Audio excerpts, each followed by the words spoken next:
श्रीलंका में, बाद में बांग्लादेश में, बाद में नेपाल में, हमारे पड़ोसी देशों में भी हमने इसका अनुभव किया। अब कभी कभी हो जाता है, प्रशासन जनता के पास नहीं रहता, संवेदनशील नहीं रहता, लोकाभिमुख नहीं रहता, उनकी जनता की अवस्थाओं को ध्यान में रखकर नीतियां नहीं बनती, तो असंतोष रहता है। परंतु उस असंतोष को इस प्रकार व्यक्त होना, यह किसी के लाभ की बात नहीं है। अभी अभी प्रमुख अतिथि महोदय ने कहा, 25 नवंबर के भाषण की याद की, उसमें इस प्रकार के जो आंदोलन है जिसमें इतनी सारी हिंसा और विनाश होता है, डॉक्टर अंबेडकर साहब ने उसको ग्रामर ऑफ अनार्की कहा है। प्रजातांत्रिक मार्गों से भी परिवर्तन आता है, ऐसे हिंसक मार्गों से परिवर्तन नहीं आता है। एक उथल पुथल हो जाती है लेकिन स्थिति यथावत रहती है। पूरे दुनिया का अभी तक का इतिहास देख लीजिए, जब से ये उथल पुथल वाली तथाकथित रिवॉल्यूशंस, क्रांतियां आई, किसी क्रांति ने अपने उद्दिष्ट को प्राप्त नहीं किया। राजा के खिलाफ फ्रांस की राज्य क्रांति हुई, उसका परिणाम क्या हुआ? नेपोलियन बादशाह बन गया, वही राजतंत्र कायम रहा। इतनी सारी तथाकथित साम्यवादी क्रांतियां हुई, सब साम्यवादी देश आज पूंजीवादी तंत्र पर चल रहे हैं, जिसके खिलाफ क्रांति हुई थी। ऐसे हिंसक परिवर्तनों से उद्देश्य नहीं प्राप्त होता है, उल्टा इस अराजकता की स्थिति में देश के बाहर की स्वार्थी ताकतों को अपने खेल खेलने का मौका मिलता है। और इसलिए हमारे पड़ोसी देशों में जो उथल पुथल हो रही, ये हमारे ही देश है, वे हमसे दूर नहीं है। कुछ वर्ष पूर्व भारत ही थे, हमारे अपने हैं। उनमें इस प्रकार की अस्थिरता उत्पन्न होना, ये हमारे लिए,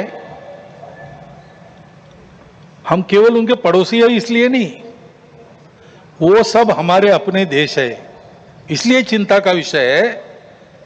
हितरक्षण से भी ज्यादा ये जो हमारा आत्मीयता का संबंध है, अपनेपन का संबंध है, उसके चलते ये चिंता होती है। परिस्थितियां ऐसी है, जैसा मैंने कहा, दोनों प्रकार है। सुखदायक रूप बहुत दिखता है, सुख सुविधा बढ़ी, मनुष्य के ज्ञान की, विज्ञान की प्रगति हुई, व्यवस्थाएं आरामदायक बनी, राष्ट्र पास आए, माध्यमों के जरिए भी और आर्थिक लेन देन के जरिए भी। परंतु इस परिवर्तन की, विज्ञान और तकनीकी की गति इतनी ज्यादा है कि मनुष्यों की गति का बदलने की और उसका तालमेल नहीं बैठ रहा है। इसलिए भी मनुष्य जीवन में कई प्रकार की समस्याएं, युद्ध, अन्य छोटे बड़े कलह, ये तो सब चल ही रहे। प्रकृति के उग्र प्रकोप को हम अनुभव कर रहे हैं, लेकिन परिवारों में भी टूटन आ रही है। नागरिक जीवन में बढ़ता हुआ अनाचार, अत्याचार दिखाई देता है। इसके शमन के, इसके उपाय चलते हैं, प्रयास हुए हैं, परंतु इसका पूर्ण निदान होने में वो असफल हो गए हैं। और तो और उसके ऊपर अस्वस्थता, कलह, हिंसा को बढ़ाते हुए विश्व में सब प्रकार की परंपरा, मांगल्य, संस्कृति, श्रद्धा, इसका संपूर्ण विनाश ही आगे परिवर्तन लाएगा। ऐसी उल्टी विचारधारा, विपरीत विचारधारा और घातक विचारधारा लेकर चलने वाला एक नया पंथ उदय में आया। बहुत पहले आया, आजकल वो भारत में भी अपने हाथ पैर फैलाने की कोशिश कर रहा है। सभी देशों में उसके कारण जो समाज जीवन की अस्त व्यस्त अवस्था हुई है और एक तरह से अराजकता की ओर सारा समाज बढ़ रहा है, ऐसी संभावना दिखती है, उसका अनुभव सब देशों में हो रहा है। और इसलिए इन सारी परिस्थितियों को लेकर विश्व जब पुनर्चिंतन करता है तो वो भारत की ओर अपेक्षा से देखता है। भारत इसका कोई उपाय निकाले, ऐसे विश्व में भी अपेक्षा है।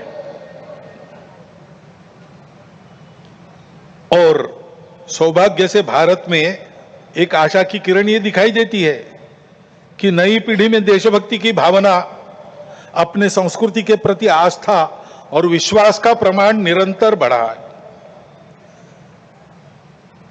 संघ के स्वयंसेवकों सहित समाज के व्यक्ति और समाज की संस्थाएं अभावग्रस्त वर्गों की निस्वार्थ सेवा करने के लिए अधिकाधिक आगे आ रहे हैं। समाज स्वयं को सक्षम अनुभव करता है और इसलिए कई बातों में सरकार के पहले पहल करके अपने सामने की समस्याओं का खुद ही निदान करने में यशस्वी हो रहा है। यह भी एक अच्छा लक्षण है और इसलिए ऐसे सब कार्यों में समाज का सहयोग संघ भी अनुभव करता है, अन्य ऐसे काम करने वाले संगठन और व्यक्ति भी अनुभव करते हैं। प्रत्यक्ष सहयोग और सहभाग इसकी इच्छा समाज में बढ़ रही है और बुद्धिजीवियों में भी अपने देश के हमारा कोई स्वतंत्र अलग ऐसा कोई प्रतिमान, ऐसा कोई मॉडल हो सकता है क्या, इसकी खोज करनी चाहिए, ऐसा चिंतन बढ़ रहा है।